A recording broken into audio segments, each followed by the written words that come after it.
Olá, tudo bem? Seja bem-vindo a mais um Bate-Papo do PG, esse programa que acontece às sextas-feiras e você é nosso convidado para juntos aprendermos e estudarmos a Palavra de Deus. Semana passada nós começamos esse projeto e hoje então nós estamos dando continuidade acompanhando o nosso guia de estudos, que é a lição de pequeno grupo produzida então pela União Nordeste Brasileira. Nós estamos aqui na cidade de Santa Cruz do Capibaribe e você é muito bem-vindo a participar conosco. Estamos aqui com os nossos amigos, o George e a Monique, que estiveram também conosco na edição passada e hoje estarão mais uma vez comentando como Deus nos abençoa através do estudo da sua palavra. O tema de hoje é um tema bem interessante, né? É algo que, embora estejamos no mês de abril, mas é um tema que de repente se encaixa ali para o mês de setembro, né? Porque independência, pois é, verdade, também teve o Tiradentes, verdade, teve dia 21 Tiradentes, de abril, exatamente. E o tema acaba que, né, confundindo, né? O tema acaba confundindo aqui, né? Independência e morte, né? Exatamente, Então, e aqui é o tema independência e morte. E o texto bíblico é exatamente lá no livro de Lucas 9 e o verso 23.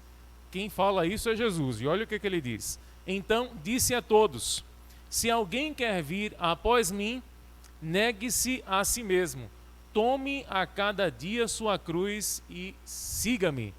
Olha, Jesus faz um apelo aí nessa época de tantas redes sociais, gente seguindo gente, mas o que nós temos que seguir mesmo é Jesus, hein, pessoal? Temos que seguir não apenas de uma hashtag, de um perfil, de uma página, mas segui-lo de todo o nosso coração.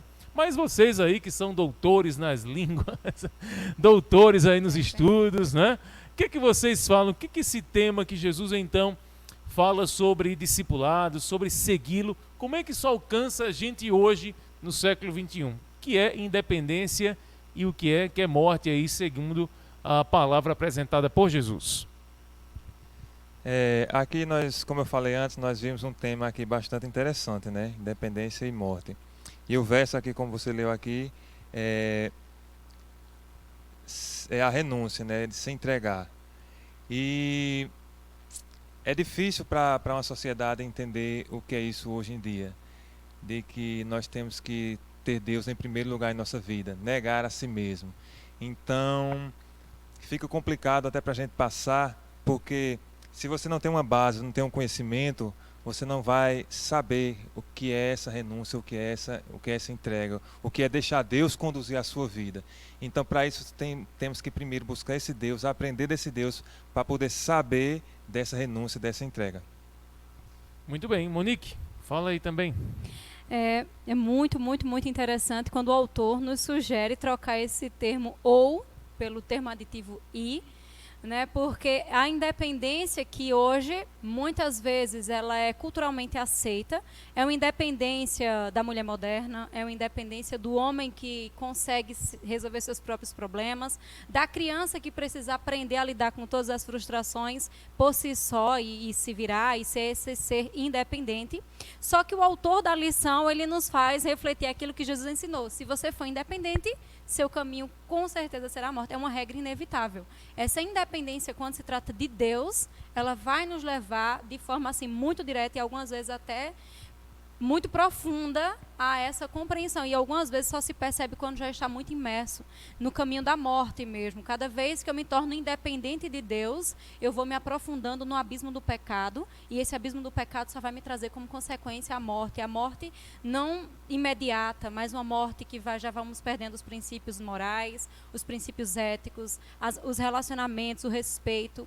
E o principal que é essa vontade de Deus que já não existe mais. Então, independência e morte traz esse peso muito grande. Frases como mulher moderna não depende de ninguém, seja o condutor da sua própria vida. São frases que revelam... outra frase também muito interessante, meu corpo, minhas regras. Quando, na verdade, a Bíblia ela apresenta que nosso corpo é templo do Espírito Santo e nós temos uma dependência direta de Deus. Então, todas essas são frases que só revelam uma incompletude. Muito bem, agora... hoje a palavra dependência, talvez não apenas hoje, mas em todas as épocas, depender sempre não é algo muito positivo, não é verdade? Olha, fulano depende do outro. Não sou assim, a turma não quer realmente uma independência, né? A verdade não é essa, a turma quer ser independente. Eu vejo os pequenininhos ali, juvenis, eu quero crescer para ser independente. E os efeitos disso podem ser catastróficos, né? Realmente a pessoa tem que ter a sua própria independência social ali de um crescimento, de um desenvolvimento, mas ela jamais pode ser independente de Deus, não é verdade? Jamais independente de Deus. Fala, Jorge. E para a gente até fica fácil assim comentar sobre esse link que você deixou aí. Na nossa região aqui, a nossa região que vive aí do polo de confecções, né? E aí as pessoas buscam justamente isso aí, essa independência de querer ser livre, talvez ser livre do patrão, não querer mais trabalhar para empresas, querer montar a sua própria empresa. E aí a gente vê um outro perigo, o eu, né? O eu cresce junto, aí cresce forte, e aí a gente vê aqui que as pessoas acabam deixando Deus de lado. Quando Deus não é o centro, quando Deus não é o tudo, esse eu acaba atrapalhando, e aí vem o egoísmo, e aí a gente vê que a sociedade está corrompida justamente por conta disso. Muito bem, tem uma pergunta aqui legal, e a turma vai poder acompanhar na lição dele aí, tá? Terceira pergunta. Como na prática podemos desenvolver a submissão autêntica e nos tornarmos autênticos seguidores de Cristo? Jesus falou, né? Se você quer ser meu discípulo, não tem uma outra opção, não é algo que é facultativo, se você quer ser meu discípulo, qual é a ordem? Tome uma cruz e me siga. Então, quando ele fala de cruz, não está falando ali que vai ser um resort, que a gente vai estar indo, que serão as 1000 maravilhas.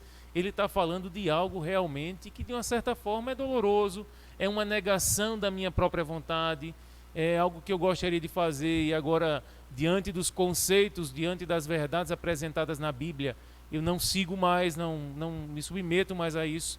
Então, vem essa pergunta, como que na prática eu posso desenvolver a submissão autêntica e, de fato, ser conhecido como um seguidor de Jesus? Como é que isso acontece na prática? E aí? De domingo a sexta-feira, vamos colocar aí, na semana, o trabalho, a correria, como é que isso acontece, essa submissão ao Senhor acontece diariamente? Veja bem, nós temos os nossos corre-corre, os nossos afazeres, as nossas lutas diárias, né? As atividades. Mas aí quando a gente não... Tipo uma criança. Quando a criança quer andar sozinha, sem ainda ter aquela prática, sem ainda estar com aquela firmeza, ela acaba caindo, acaba tropeçando. E aí, lentamente, os pais vão orientando, vão segurando nas mãos, né? A família vai ajudando para que durante a sua vida, durante aquele período, ela consiga engatilhar, consiga andar, consiga caminhar sozinho. E aí somos nós. Quando nós queremos andar sozinho, queremos conduzir a nossa própria vida, os nossos próprios passos, sem que Deus esteja segurando as nossas mãos, sem que a gente, antes de sair, peça a orientação a Deus, peça o conselho de Deus, aí vai ser frustrante mais na frente. Vai ser frustrante porque vamos quebrar a cara, vamos nos decepcionar, porque não pedimos a ajuda de Deus. Fomos sozinhos. É interessante. Muito bem. Monique? É interessante porque, assim, hoje, por exemplo, nós estamos num método diferente de estudar a Bíblia, ou talvez de discutir um pouco mais. Esse momento que temos aqui agora é diferente do que fomos ensinados há alguns anos ou décadas atrás. Mas não muda a nossa necessidade de Deus, e não existe um outro mecanismo a não ser busque a Deus.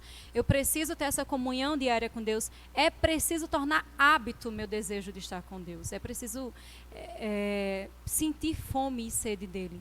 E para isso é necessário ser ensinado desde a infância. Como hoje falamos, nesse momento tem pais que estão nos ouvindo, alguns pais mais jovens, outros talvez já um pouco mais velhos, que já educaram seus filhos, mas em geral a moralidade ela tem um peso muito importante. Se eu ensino princípios morais ao meu filho, ele vai compreender claramente o que significa depender de Deus, porque é de alguém que ama, é alguém que protege, é alguém que cuida. Então, na prática, é uma prática muito simples. Você não pode viver sem Deus. Você até vive, só que na verdade é uma vida sem sentido, é uma vida sem um significado maior, é uma vida que foge dos planos de Deus. Então eu preciso ter esse desejo, e é aquela regra bem básicazinha assim: eu preciso me alimentar da palavra, eu preciso orar e eu preciso estar envolvido na missão, porque isso tudo vai me fazer compreender que Deus é a única dependência que me vale a pena. Independente dele, meu caminho é a morte. Muito bem, está aí o conselho dessa semana, que realmente sejamos dependentes do Senhor, sendo seus discípulos em toda e qualquer circunstância, né? Jesus falou para os seus discípulos ali para serem fiéis à sua palavra, comprometidos com os seus ensinos. Que durante esses dias também sejamos comprometidos com o Senhor, fiéis ao objetivo que Ele já colocou no nosso coração, e independente das coisas serem fáceis ou difíceis, mas permaneçamos ao lado de Cristo. Um abraço e até a próxima vez. Valeu!